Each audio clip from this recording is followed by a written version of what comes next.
Hello, everybody. Thank you so much for joining us this afternoon for a briefing hosted by the Water Hub on federal climate and infrastructure dollars and how they're hitting the ground in the Colorado River Basin. My name is Faye Hartman. I'm the Conservation Director for the Southwest region with American Rivers, and I'm pleased to be moderating our conversation this afternoon. I'd like to take a moment to thank our panelists who are on screen with me here right now for taking the time to chat with us this afternoon. And I'd also like to give an extra big thank you to the team at Water Hub for coordinating and organizing the briefing.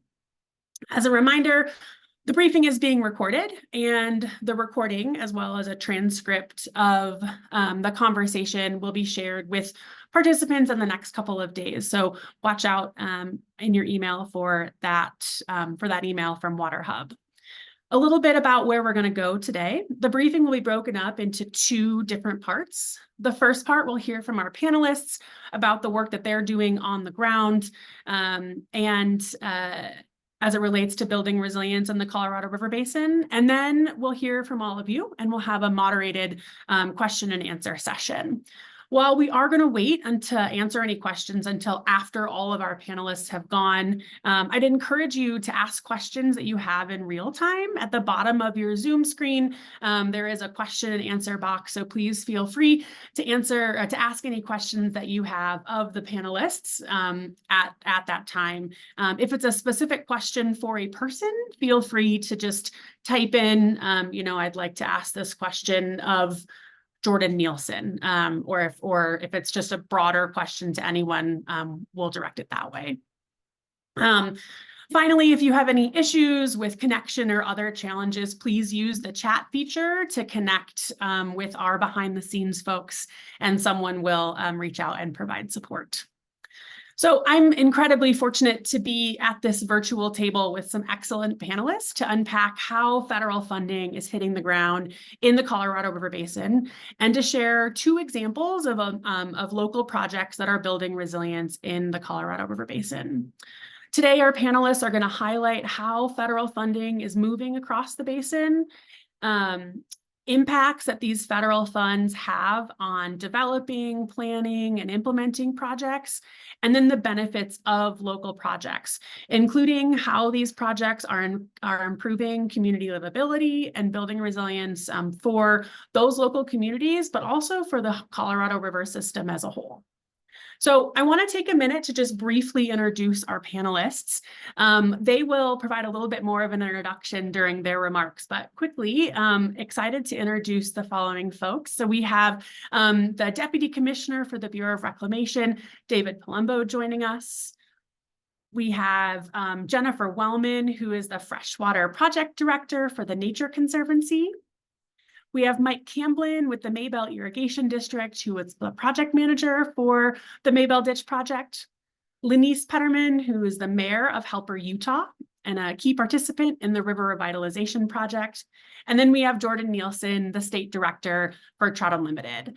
So those are our excellent panelists that will be joining us and providing some remarks on the work that they're doing here in the next 20 minutes or so. Before we hear from our panelists, I want to set the stage a bit. If you want to go to the next slide. The Colorado River Basin is a lifeline for the West.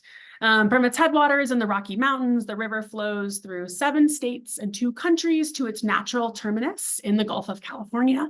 The river supports food, drinking water, recreation, energy production. It's an economic engine for local economies and provides irreplaceable habitat for native birds, fish, and wildlife. The Colorado River is also an essential part of the cultural fabric for 30 recognized tribal nations and nearly 40 million people that call the basin home. However, as we've seen from the headlines, which many of you have written, the Colorado River Basin is in crisis. Increasing demands exacerbated by climate change has led the river to experience significant challenges that threaten the many benefits the river provides to the Southwest. The challenges facing the Colorado River are often front and center in the media for a good reason, but there's incredible work happening across the basin, from the headwaters through canyon country into the lower basin, to build resilience for local communities that benefits those communities themselves, but also the environment, agriculture, and the Colorado River Basin as a whole. When I say build resilience, I can talk a little bit about what that term means. I mean that these are projects that communities are leading and taking on and implementing to help their community better adjust to and absorb the impacts of drought, fire, and flood, while creating local jobs, improving water security, preserving cultural and traditional significance for tribal nations, protecting agriculture and food supply chains, and restoring and reducing pressure on rivers and ecosystems. These include strategies like restoring watershed health and wetlands, riparian areas and river systems. It includes improving the health of our forests, adapting agriculture by upgrading infrastructure and practices and looking at water-saving crops, and boosting water efficiency and conservation for communities, industry, and agriculture. With the passage of the Bipartisan Infrastructure Law and the Inflation Reduction Act, we've seen unprecedented federal funding that's being matched and leveraged at the local and state level to support building resilience in the Colorado River Basin and across the country. Over $2 billion have been infused in the Colorado River Basin over the last several years from the Bureau of Reclamation alone. These funds are supporting many projects, including multi-benefit and nature-based projects that can help address the region's water and climate challenges. You can go to the next slide. To illustrate how this funding is hitting the ground in the Colorado River Basin and the types of projects it supports, a group of NGOs launched the Colorado River Resilience website, which highlights resilient solutions for the basin and describes the importance of these types of practices for maintaining the health and livelihood of local communities, agriculture, the environment, and the overall Colorado River system as a whole. There's a number of resources available on the website about climate resilient solutions, examples of projects, as well as information about federal funding opportunities. You can go to the next slide. As a part of this website, we launched a projects map that highlights examples of projects in the basin that exemplify the types of solutions, again, including these multi-benefit projects that build resilience in the basin. These are reliable strategies that will avoid or mitigate climate-related risks to the basin, and in addition, provide important community and ecosystem benefits.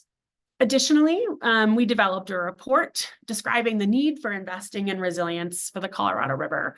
The report describes the importance of ecosystem and river health for the overall durability of the Colorado River system. We provide recommendations on projects that are ready for funding, as well as highlight the significant investments that have been made to date. While the challenges that are facing the river are significant, progress is happening across the basin that's bringing communities together to collaboratively address the issues facing them and all of us here in the Colorado River. So we're going to get to the more exciting part now, not listening to me talk and instead hearing from our panelists. So again, please feel free to ask questions that you have in the question box during the panel that we have, the panelists' remarks that we have moving forward. So I'm excited today to have our panelists here share their knowledge about how federal funding is hitting the ground in the Colorado River Basin and the impacts and the benefits that it's having for local communities. So we'll start today with some remarks from the Deputy Commissioner for the Bureau of Reclamation, David Palumbo. So I'll go ahead and turn it over to you. Thanks a lot, Faye. I really appreciate it. Thank you all for the opportunity to speak with you. I'm grateful to Climate Nexus, the Water Hub, and our NGO partners for this invitation. The work you all do is vitally important, which I'll be highlighting.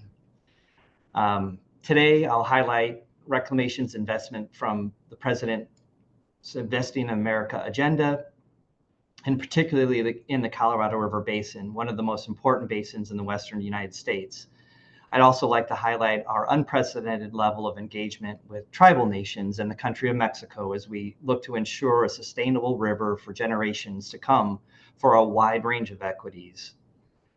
With respect to the critically important equities, I will address reclamation's environmental investments, including for aquatic ecosystem restoration, endangered species, and habitat restoration projects to protect and enhance our valued natural environments and the critical functions they provide. Reclamation foundation is built upon water. It's our mission. We're the largest wholesaler of water in the nation, and water is essential to everything we do. Directly providing sustenance, growing crops, powering economies, nourishing ecosystems, sustaining Native American cultures. Our work touches the lives of more than 76 million Westerners and more than 40 million in the Colorado River Basin itself. We're also the second largest producer of hydroelectric power in the United States. The 40 million megawatt hours of clean and renewable energy we produce annually displaces approximately 17 million tons of carbon dioxide every year. Reclamation's success is rooted in our people, partnerships, and investment. This past year has shown the success of the administration's all-of-government approach in every basin we work in across the American West. Our work across the West is underpinned by the largest investment in climate resilience in the nation's history, and we've been able to achieve this historic water conservation as part of President Biden's Investing in America agenda. This is bringing much needed resources to enhance resilience to drought and climate change in the Colorado River Basin. The Colorado River, as you heard, provides a measurable value to over 40 million people in 2 countries, 7 US states, 2 Mexican states, 30 Native American tribes, supplies drinking water to millions of people, irrigates millions of acres of crops, and produces billions of kilowatt hours of hydroelectric power annually. It provides habitat for a wide range of species, including several that are federally endangered or listed. It flows through 7 national wildlife refuges, 11 national park units, and provides a full range of recreational opportunity and adds significant benefit to regional economies. The Colorado River Basin is currently experiencing historic drought, aridification brought on by climate change. The period from 2000 to 2022 is provisionally the driest 23-year period on the record. In addition, the period from 2012 through 2021 is provisionally the driest 10-year period ever recorded, surpassing the previous driest 10-year period from 2000 to 2009. Not good records to be achieving. The 2024 April through July runoff forecast is approximately 80% of average for this water year. In the last 24 years, only 6 years of above average inflow have occurred, and it's not unusual to have a few dry years of above average inflow during long-term droughts. This current 23-year period is among the driest in the 1800-year paleo record. Lake Powell and Lake Mead are at historically low reservoir elevations. Currently, Lake Powell is 34% full, and currently Lake Mead is 36% full. Our system at large is about 42% of capacity. In the Colorado River Basin, with historic water conservation, commitments of 3 million acre feet through 2026, and the May 6th signing of the record of decision of the Supplemental Environmental Impact Statement to the 2007 interim guidelines by Secretary Holland, we staved off the short-term threat to the basin and stabilized the system to protect water deliveries, the ecosystem, and power production for the immediate future. Our work to stabilize the Colorado system in the near term has allowed us now to focus on the future. For 2027 and beyond, we initiated a collaborative, transparent, and inclusive process to develop the next iteration of guidelines and strategies and guide the next period of river operations into the future. We are currently developing and evaluating alternatives. This process includes evaluating the alternatives and elements of the alternatives, as well as concepts received from basin states, tribes, non-governmental organizations, and other stakeholders and partners. Our goal is for the development of innovative and flexible operating guidelines that provide improved predictability of water availability and enhanced opportunities for conservation. We're committed to working with all parties to achieve as much consensus as possible. Protecting the infrastructure and the system on which we all rely is incumbent on all of us. To succeed, any action that we move forward with is one we work through together. As I said, Reclamation works closely with tribal sovereign nations and our international partners, both to the north and the south, to mitigate climate change and protect critical basins across the West. Focusing now on the Colorado River Basin, a new agreement with Mexico, Minute 330, went into effect in April of this year. This new agreement under the 1944 Water Treaty, Mexico will conserve 400,000 acre-feet of water, which adds roughly 5 feet in Lake Mead elevation. This will occur over a 30-month period between now and the end of 2026. Mexico continues to work as a true partner on the Colorado River, taking prompt action to help protect the system and reduce the likelihood of crisis conditions in the future as we focus on the long-term sustainable operations of the Colorado River. Our success has been possible in great part thanks to tribal leadership and our historic coordination with the Colorado River Basin tribes. We established the historic first federal tribal states group to ensure all sovereign nations are meaningful, engaged, and involved in the critical decisions regarding long-term operations of the Colorado River, and that the decisions are responsive to the tribe's present and future needs. Our reclamation team has participated in over 30 government-to-government consultations since 2022, a majority of these in person, hosted by the tribal nation. Our investments in Indian country match our commitment, including a funding opportunity for $16.5 million to address drought impacts to tribal nations funded by the Inflation Reduction Act, as well as Reclamation's annual funding for technical assistance to tribes. Selections for this funding opportunity are expected this fiscal year.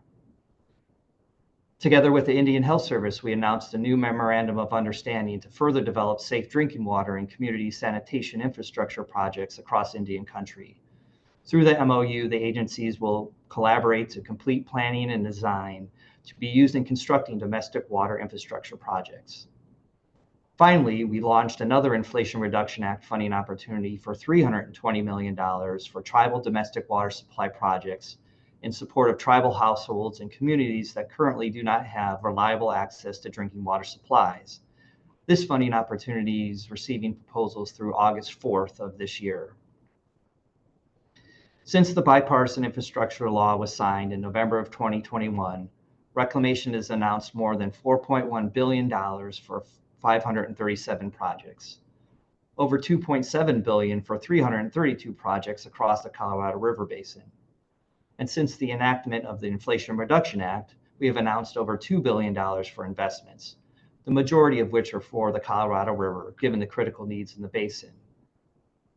In the lower basin, 24 lower Colorado system conservation and efficiency agreements have been announced in Arizona and California through 2026, with over 1.58 million acre-feet of conservation made possible through an investment of over $670 million. In the upper basin, in coordination with the Upper Colorado River Commission, we've been able to secure over 100,000 acre-feet of conservation in 2023 and 2024 through an investment of over $45 million. These investments and our actions are having impacts on the ground. They're supporting our Colorado River operations and helping build resiliency across the basin for the sustainability of our system. Today, I'm excited to share that Reclamation is currently negotiating proposals in Bucket 2 of the Lower Colorado Conservation and Efficiency Program.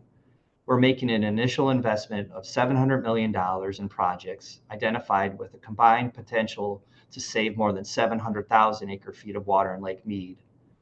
This is the long-term portion of the program, a priority for Reclamation, where the majority of the funding from the Inflation Reduction Act will be spent. Just as with the Bucket 1 system conservation agreements, the work to support and stabilize the system through 2026, Bucket 2 efficiency projects will aid the long-term resilience of the basin in support of post-2026 Colorado River operations.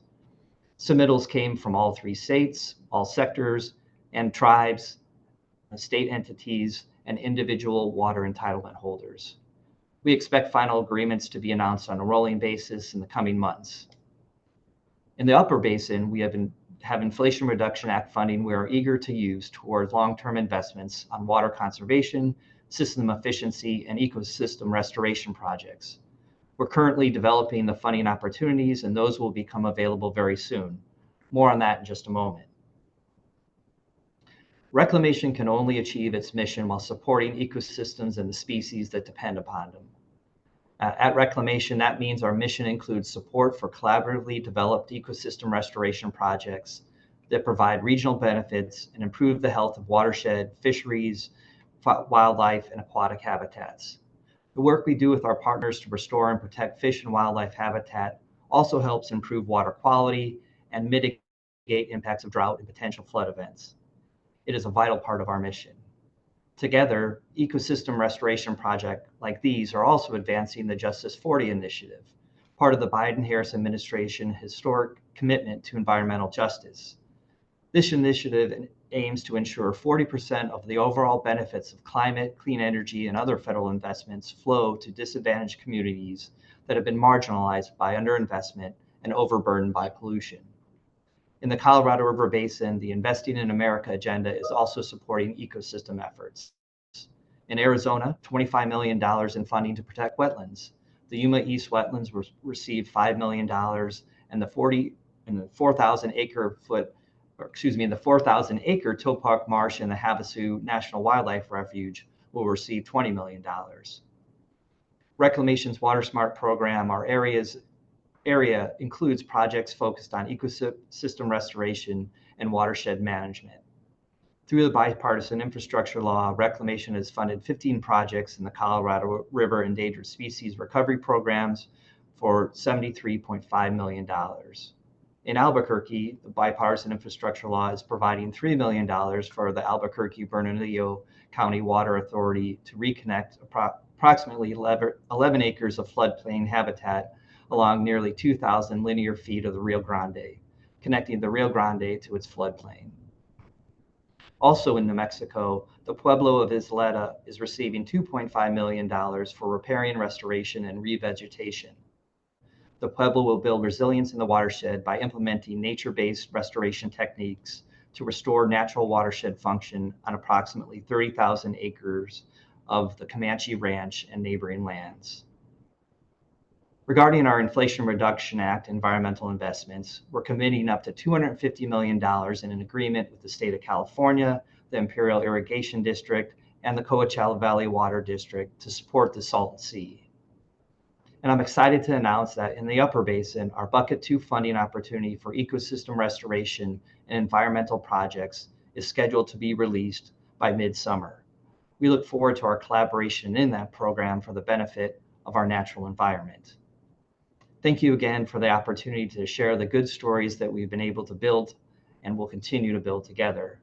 I look forward to addressing your questions today and our continued collaboration for the benefit of the Colorado River and all the communities that rely on it. Thank you very much. I'll turn it back to you, Faye. Excellent. Thank you so much, Deputy Commissioner. Really appreciate you making the time to chat with us today. I'm excited to introduce our next panelist. Up next, we're going to hear from Mike Camblin, who is president of the Maybell Irrigation District, who's going to talk more about the Maybell ditch improvement project that he worked on. And Mike, I want to apologize for having your title wrong when I introduced you at the beginning, that you're the president of the irrigation district. So I'll turn it over to you. Thanks so much for joining us. Yeah, that's no worries on that. I do a little bit of all of it. So the title's not all that important to me. At any rate, yeah. So hello, everybody. As Faye said, I'm president of the Maybell Irrigation District, and I think what I want to do is maybe show a little of where that money is going, that David was talking about earlier. And so the Maybell Diversion Project is one of those projects. And to kind of give you just a little bit of a background of what we had going on. So the Maybell Irrigation District supplies water to about 18 separate ranches or shareholders It is the largest agricultural pole in the Yampa River. And it was built in the late 1800s. And as you can see from the picture that's on the screen there, on the left is what we started with, and on the right is what we've kind of finished up with. Big difference there, as you can tell. We're pretty excited about that. This head gate is really remote. It's a mile walk too. You can't drive to it. You got to walk to it, and then it's a mile away, and so it was very hard for us to manage our water and get things dialed in, and we knew we had a problem, and one of our biggest problems was money to fix it, and so we needed help, and so we joined hands with the Nature Conservancy and a couple other groups to see if we could solve this problem. And so, in the past, we do quite a bit with the fish recovery program, and then we've got boaters, and so there was a lot of people that were looking at our project before, knowing that we needed to fix it, and a lot of people that stepped up and helped us fix it. And so we're pretty proud to prevent, or to show it off a little bit to you today. So if you want to go to the next slide, this kind of shows maybe the remoteness of this a little bit. So we actually had to build a special road to get down into this, and of course, this is on BLM ground. We built a special road to get down to it, but it doesn't show, the picture doesn't do us justice. That's actually very steep. We ended up flying concrete in there because the concrete trucks were slipping and sliding down off that hill. And so we flew concrete in and then just packed rocks down, with loaders. So this wasn't an easy project to get done. And so if you want to go to the next slide.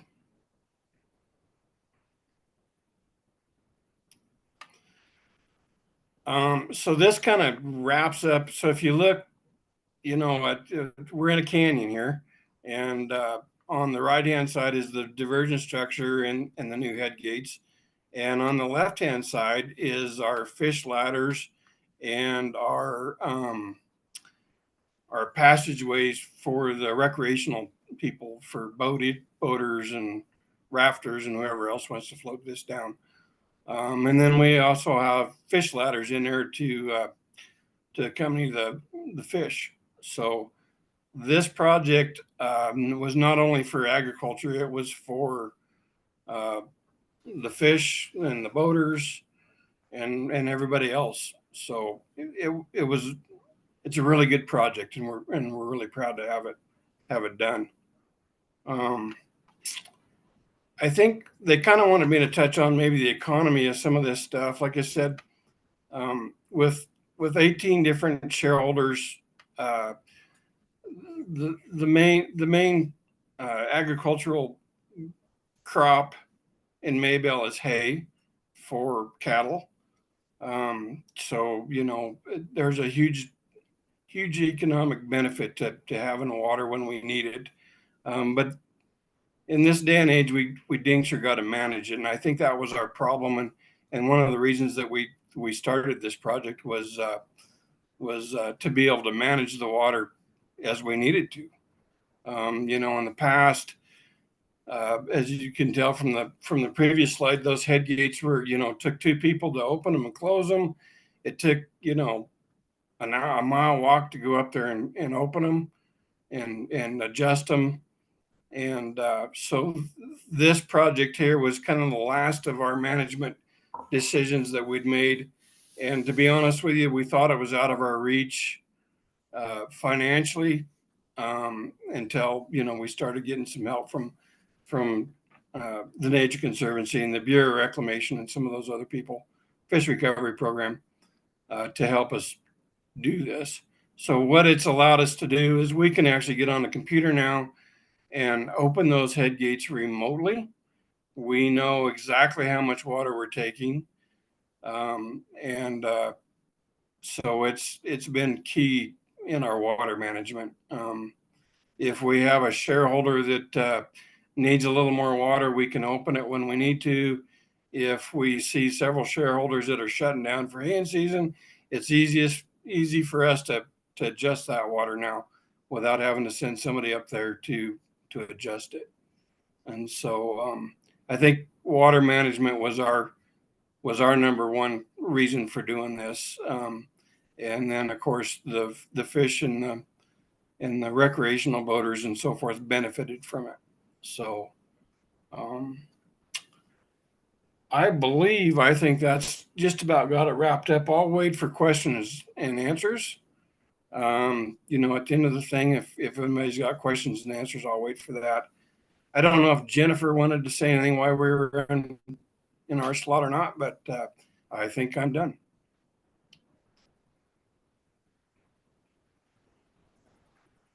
Excellent. Thanks so much, Mike. That was a great overview of the great work that you've done on the Maybell diversion project on the Yampa River in Northwest Colorado. So thank you so much for sharing more about your project and the impacts and the benefits that it's had on your shareholders, on the ditch, as well as the other multiple benefits that it's providing in and around the Yampa Basin and beyond. So our final presenter, panelist for today is going to be Lanice Petterman, who is the mayor of Helper in Utah. She is going to speak with us about the Helper River Revitalization Project, who's going to talk a bit more about the project on the Price River in Utah. So Lanice, I'll go ahead and turn it over to you. Thanks, Faye. Good afternoon, everyone.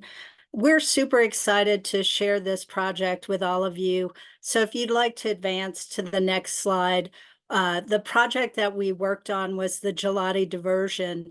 As you can see, this is what it looked like previously. This was a 12-foot dam. It was obsolete and was impacting fish passage as well as recreational opportunities within our river. And I would point out, this is actually the sixth phase of a broader project. So we did actually 5 previous phases prior to this one to rehabilitate the river and restore it to a more natural state. So in this case, we removed 6 dams and piling structures that were just completely obsolete and just blocking the water, and consolidated some of our secondary water groups into a single group. The total cost of this effort was roughly $2 million. So if you'd like to advance to the next slide. And this was actually funded by the National Fish Passage Program. So we were recovering an endangered species fish in the process of this project. So they were very supportive, providing $1.5 million. And I would point out, we had been looking for funding for this particular phase for 2 years. So this was really sort of the icing on the cake, so to speak, to push us over the top, where we received another $500,000 from the Utah Outdoor Rec Division to really get the project unhinged. The project was actually conceptually run by River Restoration, and that's who we've worked with over the last 8 years on all of our previous projects. And the total cost of all of the river restoration work has been roughly $3.5 million, is what we have put into recovering this natural asset that we have running through Helper City. So we're super excited to see it push over the finish line. If you'd like to advance to the next slide. So you can see the work was intense. We had to get into the river in a place that was very steep. We actually trucked in about 1,800 tons of rock from a nearby canyon to perform this work. And if you'll advance to the next slide, you'll see how beautiful it turned out. So now what we've done is we've created a space where fish can transverse up the river and that humans can actually go down the river. And that has resulted in an economic tool that we're using in Helper City to diversify our economic position. We are a traditional coal mining, small rural community. And we've had to change gears with that single economic driver and really look at ourselves and identify assets that we have, existing assets that we have, in order to fire up some economic diversification, which is what we were doing with all of the river restoration work. And we couldn't be more excited, at the number of guests that we're seeing, the number of people engaging the river, they're fishing, they're tubing. If the water is up, they can even kayak. So it's been just an amazing asset that we've really recovered in our city to drive some of those changes that we need to see. And without this federal funding, we would have been really hard pressed to successfully conclude these projects. So, and I'm done. Jordan, do you want to weigh in with anything?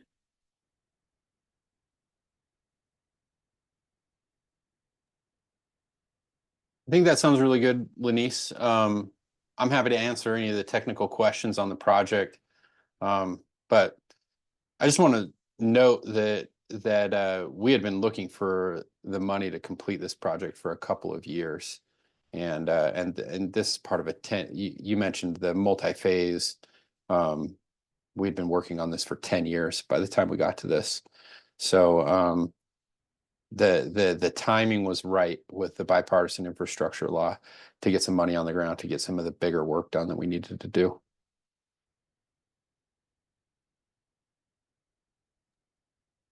Thanks so much, Jordan and Lanice. Really appreciate it. So we have gotten to the second part of our briefing today, a kind of moderated discussion, question and answer session. So as I mentioned earlier, if you haven't yet put your questions in the question and answer box, please feel free to put in any questions that you have for any or all of the panelists. And I'll go ahead and get started with a couple of the questions that have been rolling in. Sean, can you take down the slides? And awesome, and then put everybody back up on the screen. So the first question that I'm going to ask is really, I think, for everybody. So what could you do with additional investments in terms of scaling the type of work that you're doing now? And maybe we'll start, Jennifer and Mike, if you guys want to start from the perspective of the work that's being done on the Yampa and the Maybell project in terms of scaling that type of work, and then we can transition over to Lanice and Jordan.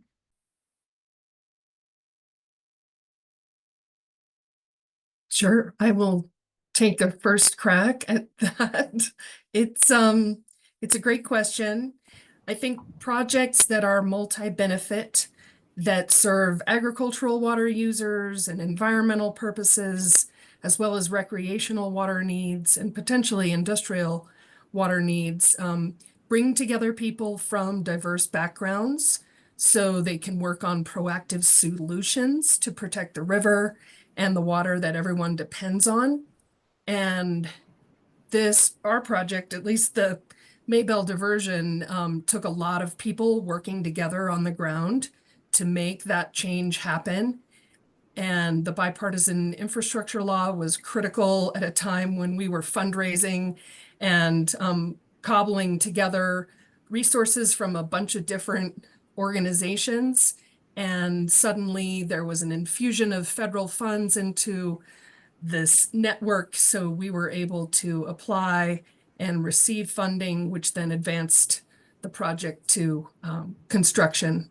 So that's the cumulative impact of working together at scale and really working together to reduce wasted water and assist with other regional efforts to support native and endangered fish habitat and recreational water needs. Thanks, Jennifer. Mike, did you have anything else you wanted to add there? Yeah, no, I think Jennifer answered that really, really well.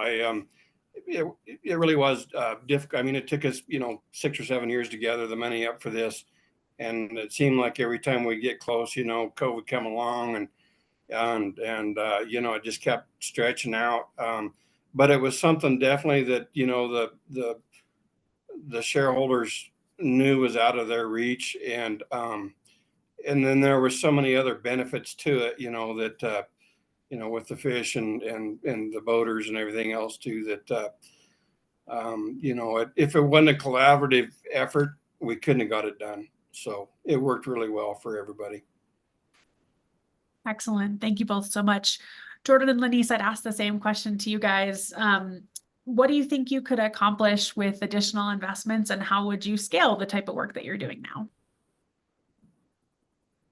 That's a great question. So let me talk first about the context of just Helper itself. Like we've just scratched the surface, right? We removed a few of the barriers that are through the city of Helper. There are a few other barriers on the river that need to be removed for fish and human passage. But really the bigger picture here is restoring the health of the river, and not just getting old infrastructure out. It's making sure that river functions in a way that builds resilience. We're removing invasive species and replanting natives. We're expanding floodplains so that river has somewhere to go rather than flood and cause erosion and other damage. And so there's decades worth of work that we could do right there in Helper, building resilience. Now, in the bigger picture, in the Colorado River Basin, we've seen things get drier over this millennial drought. With the projections are that it continues to get drier and hotter. And especially in a community that resides in the high plains desert of Utah, water is key to everything that we do. So if we can build a watershed that is resilient to that change in precipitation, the change in temperature, then we can continue to live life and thrive where we've been thriving for a long time. So to kind of get a little bit more discreet with that answer, we could accelerate the work, right? We have so many projects lined up that we could just start, rather than do a project and then a couple of years later we've raised the money to do the project again. We could start stacking projects up to build that resilience quicker in our watersheds. There's no shortage of work to be done. We're just slowed down by capacity to do the work and funding to do the work. Lenise, would you like to add anything from the perspective of Helper? Well, I would echo that really the work has helped us in mitigating potential flooding. We've had 2 record years of water down here, and there was a deep concern that we could possibly flood. And given the fact that all of this river restoration work had been performed, we came through just amazingly well. So it let me know that the work we're doing is absolutely working. And the impact of this type of funding for a small rural community is the difference between a declining economy, a declining, disappearing town, and a vibrant community. So I can't emphasize that enough, that it breeds hope, it breeds engagement, with the outdoors. It's a way where we can take care of the water. So, it just really is so impactful in a community such as Helper, and working with all of the different groups that we've been able to engage has been phenomenal and educational. Excellent. Thank you so much, Jordan and Lenise. So David, I do have a question for you. Has the Bureau of Reclamation seen an increase in demand for funds as, you know, as projects have kind of come in, and as the money from the Inflation Reduction Act and the bipartisan infrastructure law have kind of started to roll out? And do you feel like that's there is a greater demand than supply of funding? That's a great question. So we tried to think about that as we started to stand up these programs. So under the bipartisan infrastructure law, that was fairly prescriptive of where the $8.3 billion was going. It was infused into 12 programs. And so we either stood up a few new programs or advanced a few programs under those 12 areas. And so some of them we can see that additional funding could be put to beneficial use over time. There's a lot of interest in the programs, and so which is it's a great testament to communities like Helper, like Maybell, that they're able to get that money to work on the ground and realize these benefits and queue up additional opportunities. So we see that under the bipartisan infrastructure law. Under the Inflation Reduction Act, we had a little less specificity on how we structure the program from the legislation. So we tried to divide up that funding. We got 4 major buckets, and then under that, we created these sub buckets of how we were going to implement the money, both in short-term investments and longer-term investments. And we see, especially in those longer-term investments, just that bucket 2 announcement that I mentioned of $700 million. When we put out our request for proposals under that bucket 2 program in the lower basin, we received $5 billion in investments.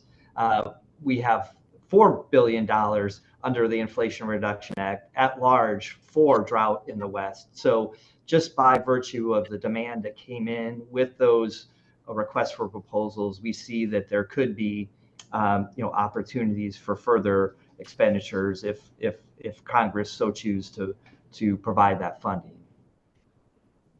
Excellent. Thank you so much, David. So another question, and this might be, again, a bit for kind of all of the panelists, but I would say specifically Jennifer, Jordan, and David. When you think about, the end of funding through the bipartisan infrastructure law and the Inflation Reduction Act, what does success look like from your perspectives?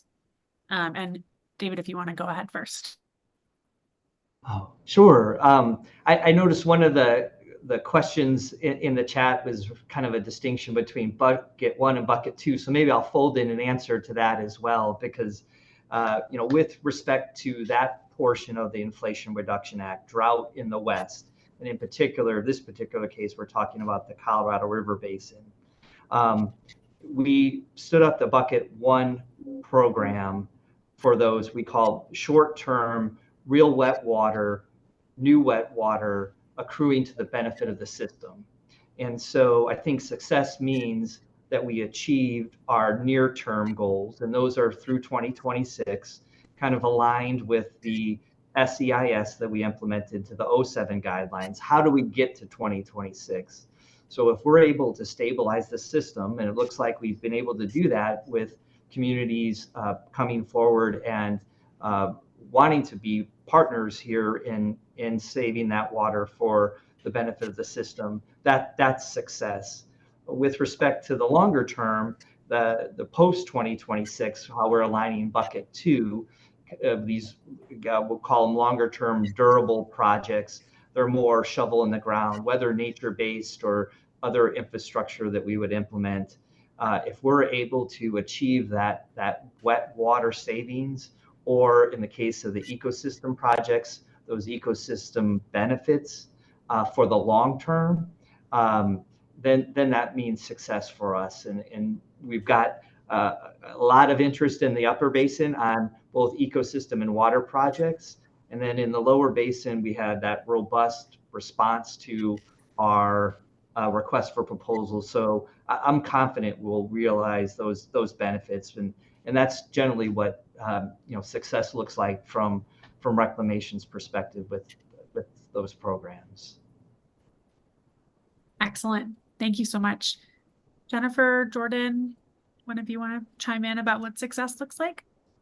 Sure, I'm happy to. From the Yampa standpoint, there are a number of additional irrigation infrastructure modernization and rehabilitation projects that are underway that we're supporting other nonprofits and private entities that are taking those projects on, but they were inspired by the complexity and the kind of can-do attitude of the Maybell diversion in order to go after additional funds and seek funds through reclamation and other entities. The Colorado Water Conservation Board has also been a great supporter of small and large irrigation system improvements that also focus on ecosystem restoration and river connectivity and river health. So I think in our basin, the overall health is definitely a consideration, and that cumulative impact that we mentioned before of having multiple projects happening throughout the headwaters to the lower parts of the basin is what's really going to drive impact and raise the level of awareness of communities so that people are working together to really advance projects that have a significant dent in the climate fight. So I think I would define success kind of similar to David, but with like a little bit different spin on it because I come from a different angle, right? So many different communities draw from the river and need to continue to draw from the river. Ag, industrial, municipal. We have the environmental needs of having water in the river.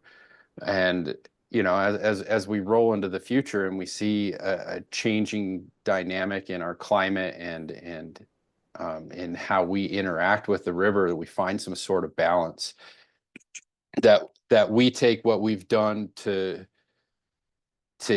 degrade our river system over the last century, and we reverse some of it. We continue to learn, and that we accelerate that work to the point where we're not worrying as much about where's all the water demand going to be met, but we're worrying more about like our demands are met. How do we make sure that it continues to be met for a long time?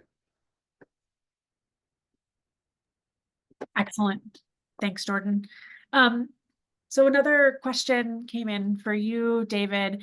Can you speak a little bit more about the environmental investments that are being made through the Bipartisan Infrastructure Law and the Inflation Reduction Act? And can you specifically speak to the work that Reclamation is supporting in the Salton Sea, as well as other river and wetland restoration projects? Yeah, absolutely. There's a wide range of type of ecosystem benefit, environmental benefit projects that we're looking at. When we stood up these programs, we really tried to stand them up in a way that was broad in nature, that focused on environmental benefits to a particular community or system that's been impacted by drought. Ecosystem restoration activities for communities that have been impacted by drought. And for example, with the Salton Sea is a good example. The funding that we provided, the $250 million. We know due to climate change, aridification, reduction in runoff efficiency, water making it to the river, and then ultimately making it to irrigation purposes, and then ultimately through runoff making it to the Salton Sea, that will have a deleterious effect on the Salton Sea. And so through conservation activities with the Imperial Irrigation District, we're looking at significantly reducing the amount of diversions that the Imperial Irrigation District takes for irrigation purposes. That's a separate program that we're working on with the district. But we know as a result of that, reduced runoff will go to the Salton Sea. As a result of the increasing temperatures, this reduced runoff, the sea will recede and expose the playa that was underneath the water in the Salton Sea. So the mitigation type projects, the restoration type projects that we're looking at provide tools to connect either portions of the sea that have receded to shallow ponds, for example, or other palliative methods to stabilize the exposed playa, provide habitat for migratory birds, provide habitat for aquatic species. So those type of projects are an example, again, shallow ponds for that could be invested in to help offset that reduction that we're seeing as a result of climate change, as a result of conservation efforts to address climate change, to stabilize the sea. There's other types of programs that we're investing into.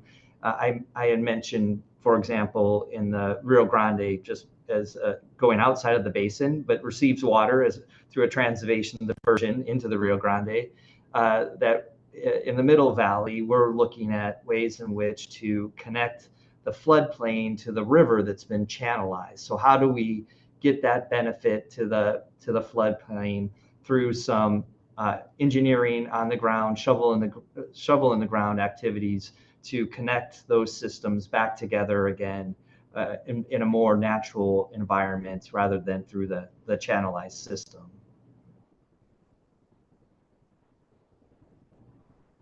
Excellent. Thanks so much, David. Really appreciate it. And sorry, another question for you. Lots of questions coming in. Can you speak a little bit about the ways that the Bureau of Reclamation and other federal agencies are able to monitor how the bipartisan infrastructure law and the Inflation Reduction Act funding is being spent? Sure. Thanks for that question. It's a great question. We get it a lot. It's a lot of money that Reclamation has received, a lot of money that federal entities have received that taxpayers have entrusted us with. And so we need to reciprocate with that and that trust in that this money is being put to good use and verified use. So we have in Reclamation a variety of techniques, if you will, to ground truth the activities on the ground. So through monitoring either remote sensing or on the ground auditing of the projects to ensure that they're in place. From an accounting and verification perspective, we have a very robust water accounting program, both in the lower basin and the upper basin. And so we've had to staff up in those areas to make sure that when these projects are implemented, we're able to, one, monitor that they're completed as designed or as modified and approved, but then two, are realizing the benefits that they've been projected to yield. So this monitoring, whether again remote sensing or on the ground truthing, we call it, that it is in fact happening, and we report that internally and make that available, whether to Congress or other interested parties, to again verify that money went to good use and that it's yielding the benefits that we projected. Excellent. Thank you so much. So this next question that came in is for Lenice and Mike. Did it take any convincing to work with some of the two environmental nonprofits that we have on the screen with us, the Nature Conservancy and Trout Unlimited, by members of your community? And if so, how was that accomplished?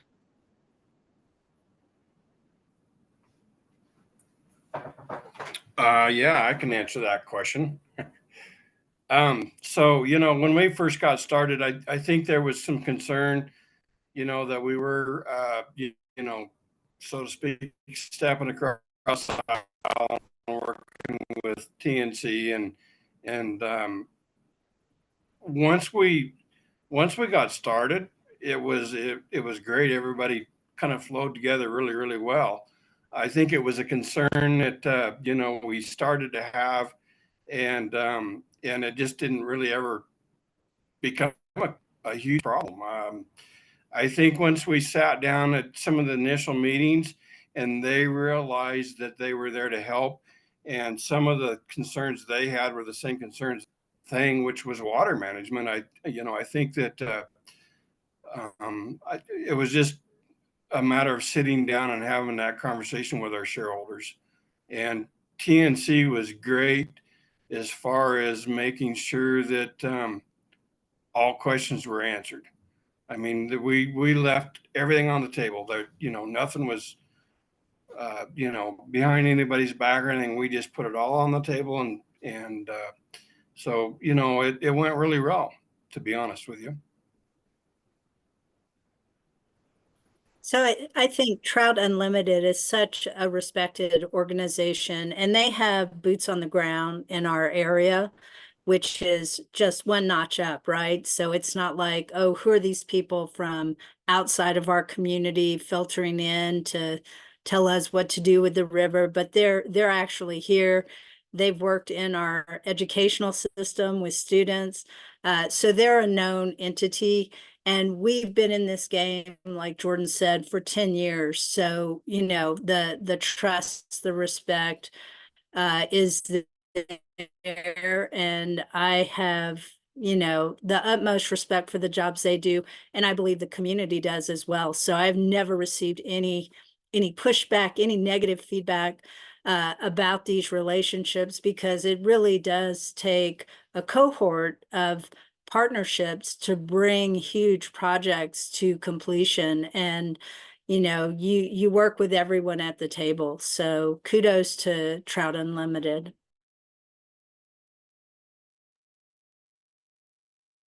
Excellent. Thank you so much, Lenise and Mike. Really appreciate that. We've got time for one, maybe two more questions. The next question I have, and again, I think, David, it'd be great to get your thoughts on this, and I would also welcome thoughts from other folks, other panelists, but how do we build on the lessons learned from the implementation of the bipartisan infrastructure law and the Inflation Reduction Act funding in terms of kind of how the money is spent and where it's going? Thanks for that question. It's another great question that we get quite a bit, is how do we make this not a one and done? How do we leverage it for the future? How do we learn from the programs, whether they're funded at the same levels in the future or some other level? So one thing that we did early on for both the bipartisan infrastructure law and then with the Inflation Reduction Act coming a little less than a year later, is we stood up project management implementation teams that put together project plans for each of the projects. And then a key element is a lessons learned section specific to those particular projects, but then also our program managers, what are the lessons learned of how we set up the program more broadly.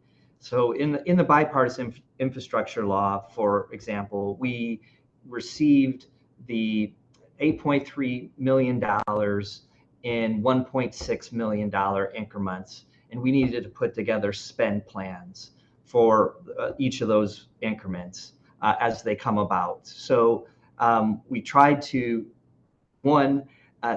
use the money initially in the first spend plan, the first 1.6, in programs that we had good experience with. So and then save the next year, if you will, for programs where we needed to stand up. We needed to get a little bit smarter. We needed to do some research.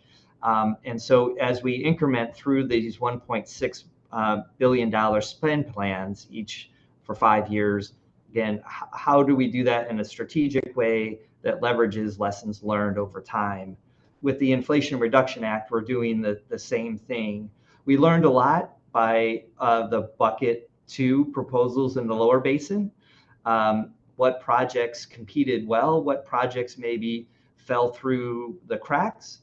And so as we're putting together, and I've got a copy of it right here, our bucket 2, we're calling it bucket 2E, bucket 2 environment for the upper basin. How have we learned from bucket 2 in the lower basin and put together a program that is going to be strong? So it's maybe a long-winded way of saying it's iterative, and just being open to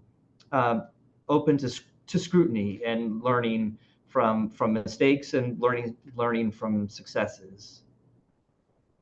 Excellent. Thank you so much. I don't know if anybody else has any other thoughts on how we can learn from the implementation of federal funds thus far. Jordan, you're on mute. Had to happen once. And it had to happen to me. I can just add just a little bit here. Whenever we start with something new like this, it moves really slow. So I think that's been frustrating for both us and our federal partners in trying to figure out, like, you know, we have this opportunity available. How do we get it to the ground? And you know, it took a long time. Some of these contracts took 6 or 8 months to put together. But I think we just naturally build on that, and we naturally learn from those kinds of things so we can move quicker. Just like, you know, David and the Bureau of Reclamation team, you know, they're putting together all of their plans for this next bucket, and I'm positive it will go a lot smoother than what we've seen so far. So. Excellent. Thanks so much, Jordan. And I think the last question that I've got that just popped in the chat, and David, you might know this answer, you might not, but do you have a sense of the total amount of federal funding that has been available or directed towards the Colorado River Basin, like across the federal family? Or are you, and you might just be familiar with what the funding that you talked about earlier from Reclamation? Yeah, no, that's also a really good question. It's somewhat difficult to answer from this perspective. The Inflation Reduction Act, for example, had the $4 billion section for drought in Western states, in reclamation states, and specifically targeted for the Colorado River Basin and other basins experiencing comparable levels of long-term drought. So early on, we were able to roughly come up with how much we're going to spend in the Colorado River Basin and how much we're going to spend in other basins experiencing comparable levels of long-term drought. And so we roughly came up with about $3.5 billion for the Colorado River Basin. In the other programs, they're less specific to a particular basin. In the Inflation Reduction Act, there was $250 million for the drought contingency plans. So that's more of an anomaly than the rule, and in that that's specifically targeted for the Colorado River Basin.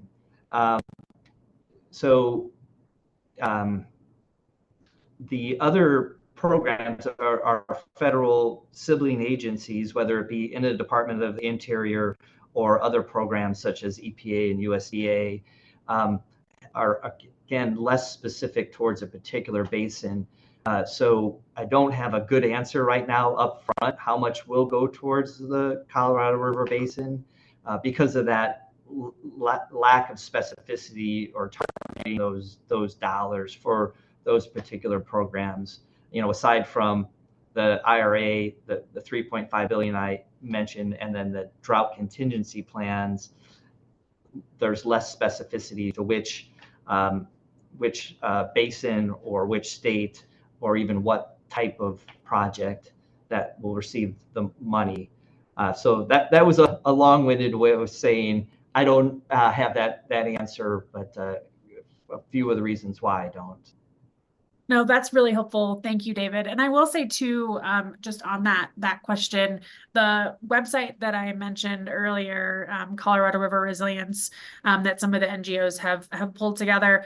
We are working on looking at kind of some federal funding and doing an additional dive into how money has been spent across federal agencies, not just the funding that Reclamation has spent in the basin. So stay tuned, and we hope to have some more specific numbers that we can share in the next couple of months. Yeah. And hey, then, Faye, thanks for. Can I just mention? I failed to mention we also have two GIS platforms, both one for the BIL and one for the Inflation Reduction Act. So it's kind of a lagging indicator, but you can go to see where those awards have been made by state, by sector, by irrigation district. So that's again a retroactive look at where the money went, as very similar to, I think, Faye, what you all are putting together, targeting the basin. awesome. Thank you so much, David, for sharing that. I have seen those tools, and they're really interesting and helpful in terms of showing where money has gone. The last question that I have, and this is for both folks working on the Maybell and the Helper projects, and then we are almost at our 75-minute mark. Have either the Maybell or the Helper projects been able to demonstrate water savings as a was that, number one, was that a goal of kind of of your individual projects? And two, if it was, have you seen any water savings thus far?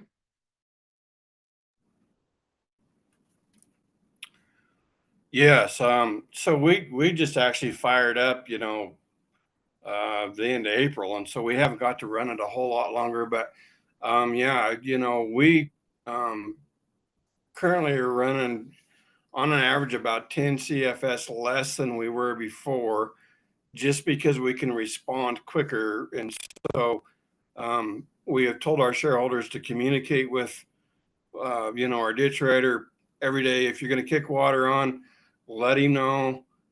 Otherwise, we're going to keep it at a minimum, where before, since it was so hard to adjust that head gate, we always put a little extra water in there because it took so long to get that adjustment. We had shareholders mad at us, we need water. Can you get us water? And now, within usually 6 to 12 hours, depending on where in the district they're at, we can get them water. And so, yeah, we're saving water. We're actually running less this spring than I think we ever have since I've been on the district, and that's been 21 years. So, yes. I can speak briefly to the Helper project. It was not in the design of the Helper project to save water. We were removing structures that had been designed to divert water for old irrigation ditches that had already consolidated and piped all of their irrigation systems for water savings. So the design of the Helper was more for renewing or restoring habitat and restoring fish passage, as well as designing recreation for the community of Helper. We could presume some water savings by removing invasive plant species, but that's not very trackable. So. Thank you so much, Mike and Jordan. Really appreciate those answers. Well, it is exactly 3:45 Mountain Time on the dot. So I again want to thank my excellent panelists on our webinar, our media briefing. Thank you all so much for your really thoughtful answers, presentations, time, commitment to the projects that you all are doing on the ground, and funding that you're providing to really excellent projects across the basin. I really appreciate all of your remarks and the time, and a big thank you to all of you that are listening, and all the great questions that were asked. As I mentioned earlier, this webinar was recorded. We'll be sharing both the webinar recording and a transcript of the webinar in the next day or so. So stay on the lookout for that. Please don't hesitate to reach out if you all have any other questions, but we greatly appreciate your time. And again, big thank you to our panelists and to our friends at WaterHub for organizing such a great event. I hope everyone has a wonderful rest of your day. Thanks all.